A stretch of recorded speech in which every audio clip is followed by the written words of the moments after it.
Fort Bend County Judge KP George says he plans to reinstate a mask mandate after a district court granted a temporary restraining order against the governor's executive order. So what does this mean for Fort Bend ISD parents who are sending their kids off to school today? KPRC2's Brittany Jeffers joining us live with what you need to know. Brittany, good morning. Good morning to you. Well, for people who live here in Fort Bend County, there's certainly a lot to sort through. First of all, this lawsuit was filed based off the notion that the county and not the governor should have the right to decide on mask mandates. Now, as you mentioned, that TRO was granted, but the key word here in all of that is the fact that this is temporary. Now, in another layer to all of this, we found out that the Director of Health and Human Services here in the county is expected to make a recommendation on all of this today.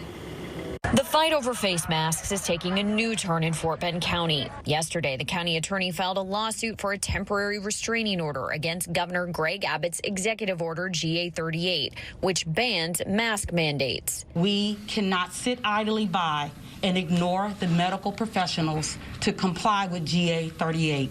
Before a decision was made, County Judge KP George made his own announcement to defy the governor's order and risk being taken to court. I'm also reinstating an order that all county employees and visitors to county facilities must wear a face covering.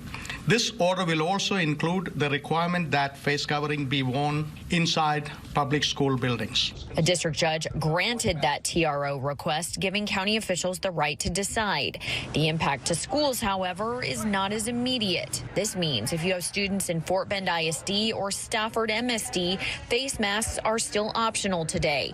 And parents had varying opinions on the issue. It's better to be safe than sorry. If you want to wear a mask, wear a mask. If you don't, no, I don't care. Meanwhile, Governor Abbott is fighting back on Twitter, stating any school district that decides to defy his executive order on face masks will be taken to court.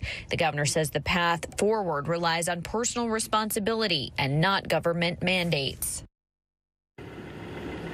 So the TRO will remain in effect for 14 days, and after that, there will be a subsequent hearing.